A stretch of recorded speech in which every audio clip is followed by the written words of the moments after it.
Karibu kwa mara nyingine tena mtazamaji wa The World News katika kipindi hiki cha ulimwengu wa siasa. Mimi ni Adam Hussein na bado tunakujuza mengi ambayo yanajiri katika ulimwengu.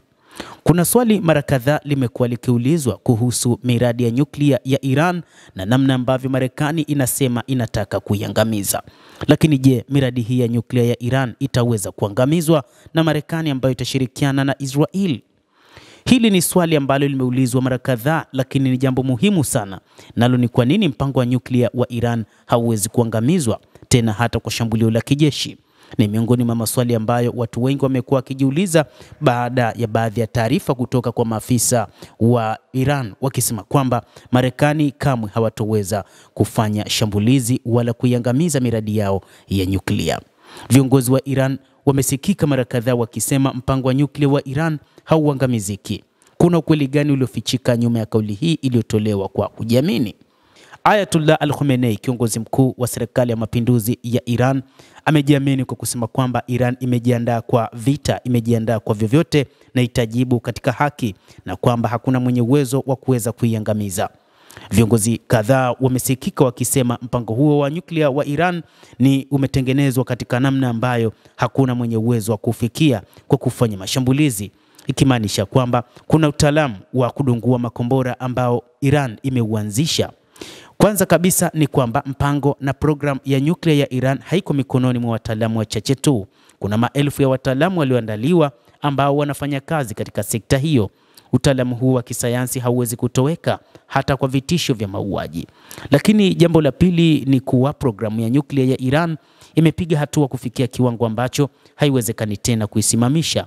Utaalamu huu sasa hivi umegeuzwa kuwa mradi wa muundo msingi wa kitaifa, si mradi wa kupita au wa wakati fulani tu. Nukta ya tatu ni kwamba uwezo wa nyuklia wa Iran umefikia kiwango cha kujitosheleza kwa kila kitu cha ndani. Maana yake ni kwamba hata kama itafungiwa njia zote, Iran haihitaji teknolojia wala haitakuwa na haja ya kuagiza kipuri chochote kutoka nje. Na jambo la nne ni usalama. Kama nchi yoyote itapanga njama za kujipenyeza na kufanya hujuma kwa vituo vya nyuklia vya Iran, ni kama jambo lisilowezekana.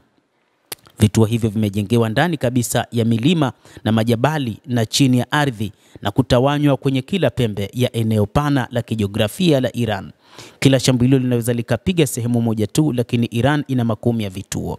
Lakini pia mifumo ya ulinzi wa anga imesimamishwa katika kila mtambo, na kwamba mifumo hiyo ni mingi na kwamba ulinzi ni wa hali ya juu. Na katika kipindi hichi ambacho Marekani pamoja na Israel walikuwa wakieleza namna ya dhamira yao ya kushambulia vinu vya nyuklia vya Iran, ni wakati ambapo Iran imejitosheleza katika kuwa na idadi kubwa ya mitambo ya kudungua makombora, kwa maana ulinzi wa anga katika maeneo hayo, lakini pia kuwa na idadi kubwa ya wataalamu ambao wapo tayari kwa ajili ya kuhakikisha ulinzi unakuwa imara katika maeneo hayo.